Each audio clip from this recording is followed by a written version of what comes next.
looking at God's dysfunctional covenant family. God is sovereign over all of life and will work out His plan of redemption, despite and sometimes through our dysfunction. God's plan may not seem the least bumpy or even the most efficient at times, but through it all, He is always committed to His promises. We saw this truth on display in the previous session, in which God reaffirmed His covenant with Abraham, Isaac, and Jacob, even when they proved less than faithful in their actions.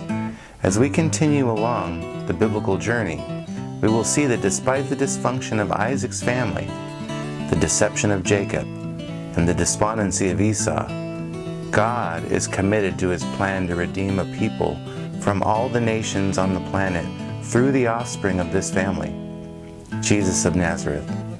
And this story will show us, among many things, that because God specializes in showing mercy to unworthy people, we should look for ways God can make visible His grace through our own struggle with ongoing flaws and dysfunction.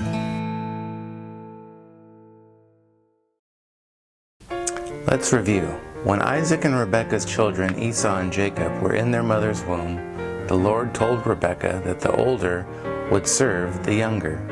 In ancient cultures, the younger son would serve the older son, and the older son would receive the family inheritance. But as this story unfolds, we see the older son Esau selling his birthright to Jacob for a bowl of stew. Like Adam and Eve in the garden, Esau was defined by food, by his appetite. Not only did Esau sell his birthright, but he also took Hittite wives. He intermarried with a pagan people who didn't follow the one true God, and his actions made things miserable for his parents. But God had declared that His promise to Eve, that her offspring would crush the serpent's head in Genesis 3, and to Abraham, that his offspring would bring salvation to all the peoples of the earth, would be carried forward through Jacob, not Esau. We see in Genesis 27 a final showdown between these brothers. Even though Isaac and his family were sinful, dysfunctional, and manipulative, God graciously keeps His promises. Jacob schemed and lied to get what he wanted. In fact, he had numerous opportunities to come clean with his father and tell the truth. But he was so blinded with greed for the blessing that he continued to deceive. We are often no different than Jacob.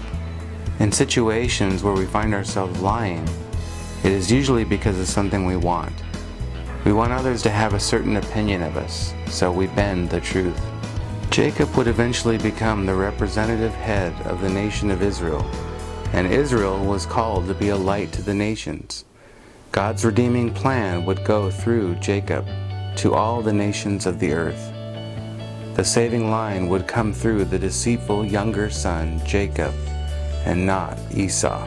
God's sovereignty over all of life encompasses the free actions of human beings. Proverbs 19:21 says, "Many plans are in a man's heart, but the Lord's decree will prevail." In ways we are unable to fully comprehend, the Lord's plan goes forward in a way that extends to the choices of human beings as moral agents.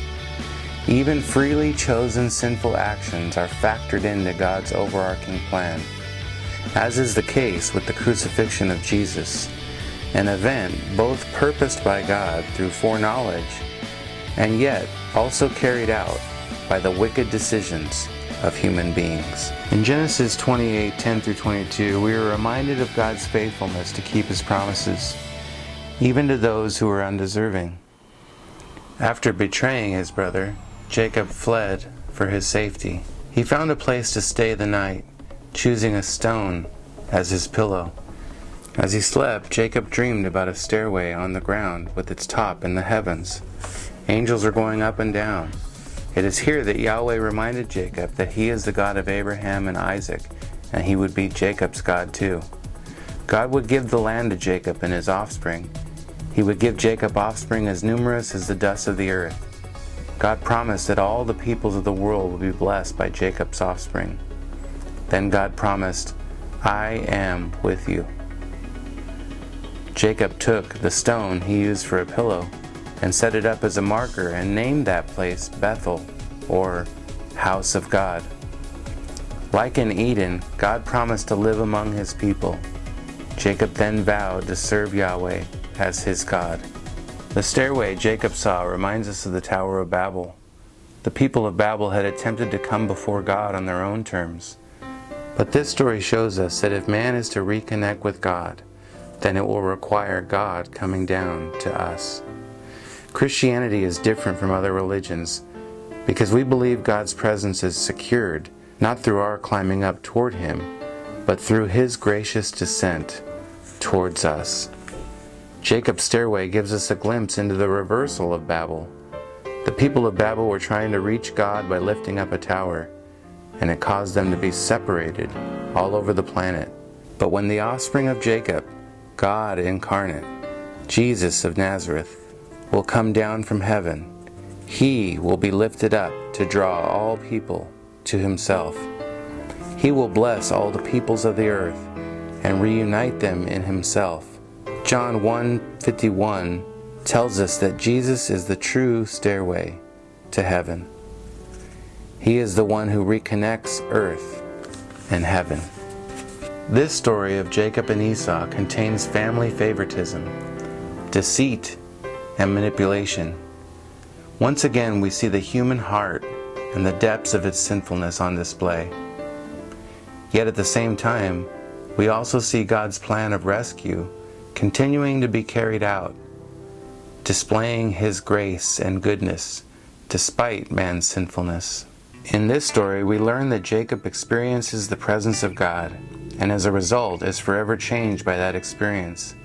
We see the same formula repeated through the Bible of people who encounter God and are transformed. The story of Jacob and Esau not only teaches us a lot about God and ourselves, but also the importance of developing healthy relationships around us, so that God's message of redemption may spread throughout our communities.